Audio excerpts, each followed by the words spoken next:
설날 새벽 4시입니다. 맏며느리는 혼자 제사상을 차립니다. 동서들은 제사 시간에 맞춰 손 하나 까딱 않고 와서 먹기만 합니다. 15년째입니다. 그런데 올해 설날, 맏며느리가 앞치마를 벗었습니다. 제사상에 음식이 없습니다. 동서들 얼굴이 사색이 되었습니다. 시어머니가 웃고 있었습니다. 윤서는 결혼 첫 해부터 명절이 두려웠습니다. 시어머니 김순자 여사는 첫 설날 아침, 윤서의 손을 잡고 부엌으로 이끌었습니다. 우리 맏며느리가 제사상을 책임져야지. 그 말 한마디가 15년을 지배했습니다. 둘째 동서 정민은 서울에 산다는 이유로 제사 전날 저녁에 왔습니다. 셋째 동서 혜진은 아이들이 어리다는 이유로 제사 시간에 맞춰 나타났습니다. 윤서만 사흘 전부터 시댁에 내려왔습니다. 전 부치는 냄새가 머리카락에 배었습니다. 손등은 기름에 튀어 화상 자국이 남았습니다. 명태포를 구우면 연기가 폐까지 스며드는 것 같았습니다. 새벽 4시. 윤서는 부엌에 서 있었습니다. 조리대에는 24가지 음식이 차례를 기다렸습니다. 탕국, 적, 전, 나물, 과일, 손이 저릴 때까지 썰고 팔이 빠질 때까지 저었습니다. 뒤에서 발소리가 들렸습니다. 정미였습니다. 언니, 커피 있어요. 윤서는 대답 대신 턱으로 찬장을 가리켰습니다. 정미는 커피를 타서 거실로 사라졌습니다. 조금 뒤 혜진이 왔습니다. 형님, 애들 밥 좀 챙겨주세요. 저는 좀 피곤해서. 윤서의 손이 멈췄습니다. 칼을 든 손이 미세하게 떨렸습니다. 15년 동안 같은 장면이 반복되었습니다. 윤서가 음식을 만들면 동서들이 먹었습니다. 윤서가 설거지를 하면 동서들이 텔레비전을 봤습니다. 윤서가 쓰러질 것 같을 때 시어머니가 말했습니다.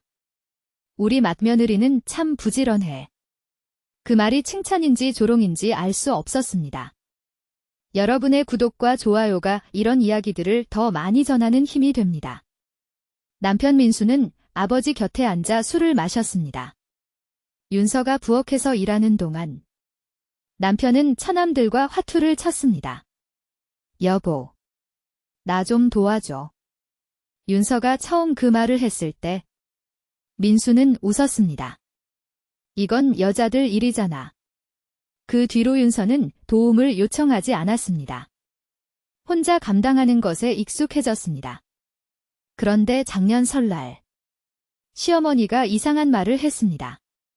윤서야, 내년 설에는 내가 앞치마를 벗어도 돼.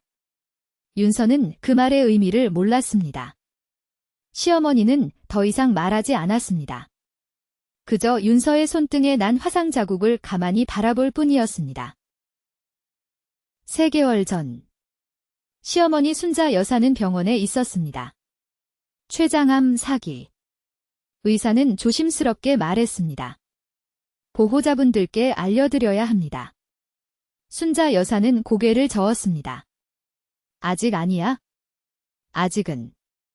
그날 밤, 윤서만 병원에 남았습니다. 정민은 아이들 학원 때문에, 혜진은 남편이 야근이라 갔습니다. 윤서는 시어머니 곁에 앉았습니다. 침묵이 흘렀습니다. 순자 여사가 먼저 입을 열었습니다. 윤서야, 미안하다. 윤서는 놀랐습니다. 15년 동안 한 번도 들어본 적 없는 말이었습니다. 내가 너한테 너무 많은 짐을 지웠어. 순자 여사의 눈가에 주름이 깊어졌습니다. 그 주름 사이로 눈물이 고였습니다. 나도 맏며느리였어. 내가 받은 대로 너한테 시킨 거야? 그게 당연한 줄 알았어. 윤서는 아무 말도 할 수 없었습니다. 목이 막혔습니다.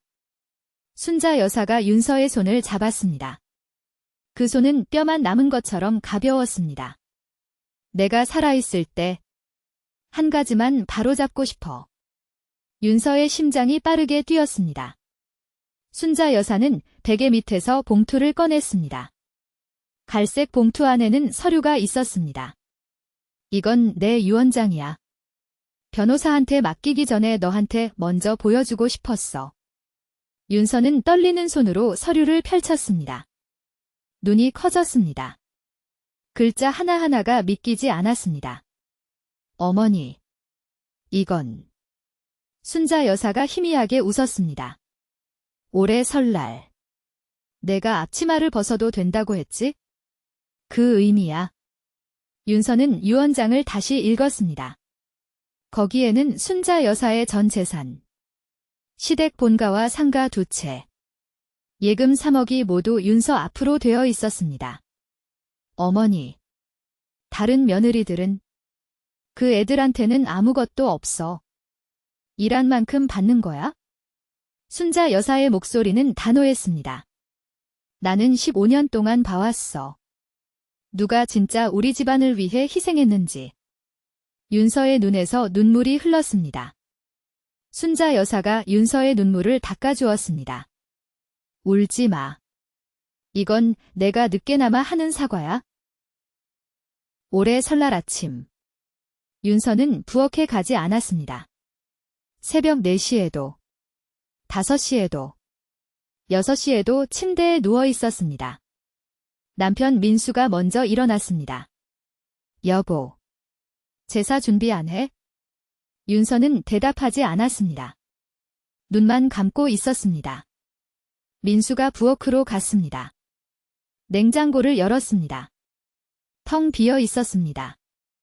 여보. 냉장고에 아무것도 없어. 윤서가 천천히 일어났습니다. 거울을 봤습니다. 15년 만에 처음으로 설날 아침에 화상 자국 없는 손을 봤습니다. 거실로 나갔을 때 동서들이 이미 도착해 있었습니다. 정미가 시계를 봤습니다. 형님. 벌써 8시인데 제사상은요? 혜진이 거들었습니다. 우리 애들 배고파하는데 아침이라도 주세요. 윤서는 소파에 앉았습니다. 다리를 꼬았습니다.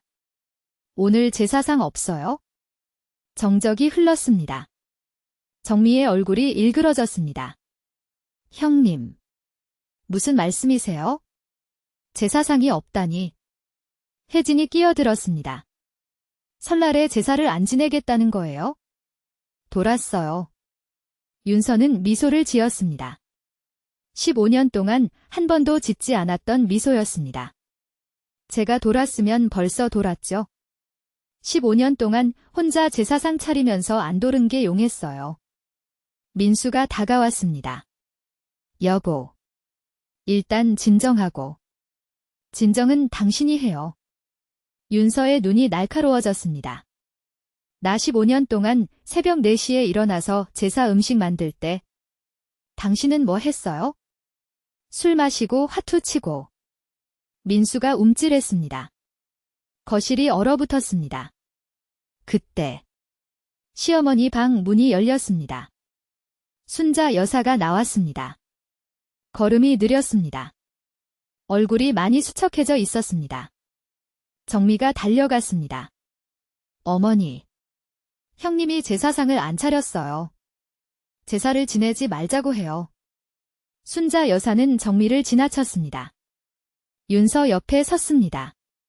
그래. 올해는 제사 없다. 모두가 얼어붙었습니다. 순자 여사가 소파에 앉았습니다. 손에 갈색 봉투가 들려 있었습니다. 다들 앉아라. 정미와 혜진이 마지못해 앉았습니다. 민수와 다른 아들들도 자리를 잡았습니다. 순자 여사가 봉투에서 서류를 꺼냈습니다. 이건 내 유언장이다. 공기가 팽팽해졌습니다. 정미의 눈이 번쩍 빛났습니다. 혜진이 자세를 고쳤습니다. 어머니. 갑자기 유언장은 왜요? 정미가 조심스럽게 물었습니다. 순자 여사가 유언장을 펼쳤습니다. 나 최장암 사기야. 침묵이 흘렀습니다. 정미와 혜진의 얼굴에서 혈색이 빠졌습니다. 하지만 그것이 슬픔 때문인지 유산 때문인지 알 수 없었습니다. 의사가 석 달 줬어. 그래서 이번 설날에 다 정리하려고. 순자 여사가 유언장을 읽기 시작했습니다. 본가와 상가 2채. 예금 3억 전부. 정미가 침을 삼켰습니다. 혜진이 손을 꼭 쥐었습니다. 맏며느리 윤서에게 상속한다. 3초간의 침묵. 그리고 폭발이 일어났습니다. 뭐라고요? 정미가 벌떡 일어났습니다. 어머니. 이게 무슨 말씀이세요? 저희한테는 아무것도 없다는 거예요? 혜진도 일어섰습니다. 형님이 어머니를 꼬드겼구나. 병원에서 둘이 무슨 짓을 한 거예요? 순자 여사의 눈이 차가워졌습니다. 꼬드겼다고. 그래. 누가 누굴 꼬드겼는지 이야기해볼까? 순자 여사가 다른 서류를 꺼냈습니다. 이건 지난 15년간 명절 제사 비용 영수증이야. 전부 윤서가 냈어. 정미의 얼굴이 굳어졌습니다. 그리고 이건 윤서가 병원비 낸 영수증이야. 작년에 내가 입원했을 때 누가 밤새 간병했는지 알아? 혜진이 입술을 깨물었습니다. 내가 15년 동안 눈을 감고 있었던 게 아니야? 다 보고 있었어. 순자 여사가 정미와 혜진을 번갈아 봤습니다. 너희는 명절 때만 손 하나 까딱 않고 와서 먹고 갔지? 윤서가 화상 입으면서 음식 만들 때 너희는 뭐 했어? 정미와 혜진이 대답하지 못했습니다. 순자 여사는 5년 전 설날을 기억했습니다.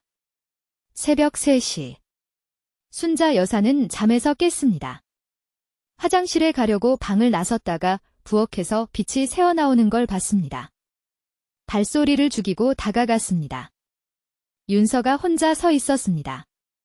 손등에 화상을 입은 채로 기름에 전을 붙이고 있었습니다. 눈물이 흐르고 있었습니다.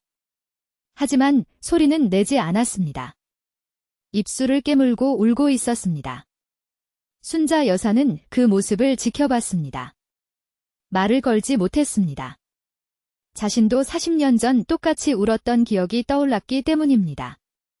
그때 순자 여사의 시어머니는 잠든 척했습니다. 아무도 도와주지 않았습니다. 순자 여사는 그 고통을 알았습니다. 알면서도 윤서에게 같은 짓을 시켰습니다. 그게 며느리 도리니까. 그렇게 합리화했습니다. 하지만 그날 밤 윤서의 눈물을 보면서 알았습니다. 이건 도리가 아니라 폭력이었습니다.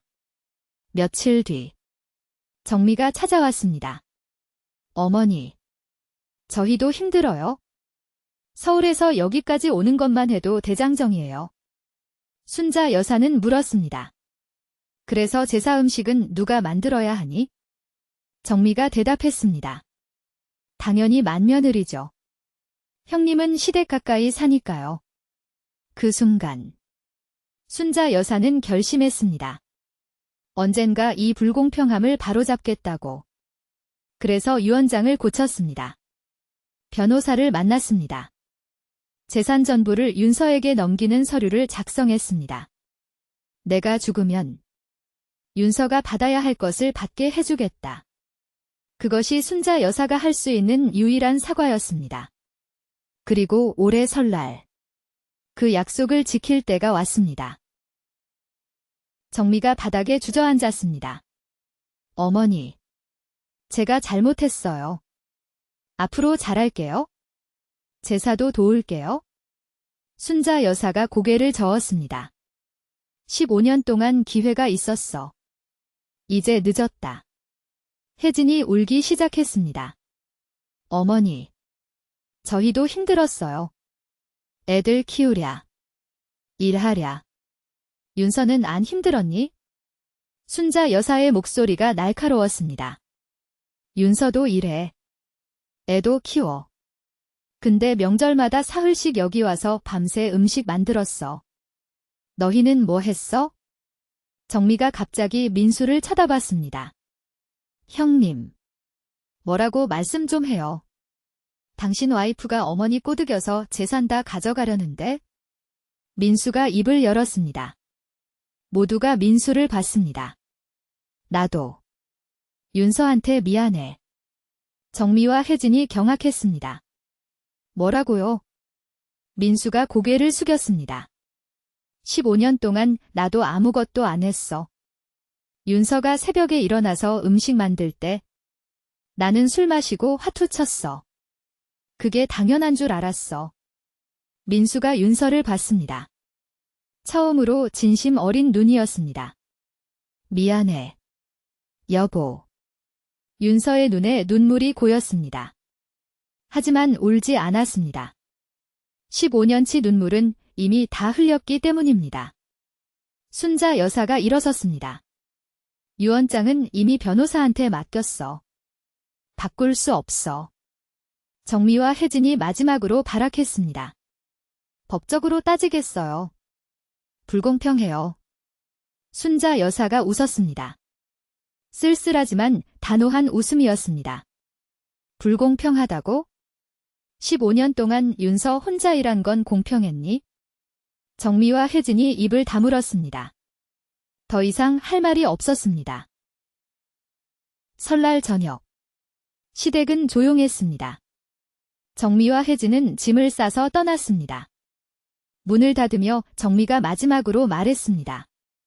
두고 봐요. 윤서는 대답하지 않았습니다. 더 이상 그들에게 신경 쓸 필요가 없었습니다. 부엌에서 소리가 났습니다. 윤서가 가보니 민수가 서 있었습니다. 앞치마를 두르고 떡국을 끓이고 있었습니다. 서툴렀습니다. 떡이 불었고 국물이 넘쳤습니다. 뭐 해요? 떡국. 오늘 설날인데 떡국은 먹어야지. 윤서가 웃었습니다. 오랜만에 진심으로 웃었습니다. 당신이 떡국을 끓여요? 처음이라 잘 모르겠어? 도와줄래? 윤서가 민수 옆에 섰습니다. 처음으로 남편과 함께 요리를 했습니다. 15년 만에 처음이었습니다. 거실에서 순자 여사가 그 모습을 봤습니다. 얼굴에 미소가 번졌습니다. 그래. 이게 맞는 거야? 떡국이 완성됐습니다. 세 사람이 식탁에 앉았습니다. 화려한 제사상은 없었습니다. 그냥 떡국 3그릇뿐이었습니다. 하지만 그것으로 충분했습니다. 순자 여사가 떡국을 떠먹었습니다. 맛있다. 민수가 멋쩍게 웃었습니다. 엄마. 거짓말이지? 떡이 너무 불었잖아. 아니야. 진짜 맛있어. 내가 만들어서 맛있어. 윤서가 순자 여사를 봤습니다. 순자 여사도 윤서를 봤습니다. 말없이 눈이 마주쳤습니다. 그 안에 15년간의 미안함과 용서가 담겨 있었습니다. 어머니. 고마워요. 윤서가 처음으로 진심을 담아 말했습니다. 순자 여사가 윤서의 손을 잡았습니다. 화상 자국이 있는 손을. 고마운 건 나야. 내가 너무 늦었지만. 창밖으로 해가 지고 있었습니다. 설날 저녁. 시댁은 처음으로 평화로웠습니다. 제사상 없는 설날. 하지만 가장 따뜻한 설날이었습니다.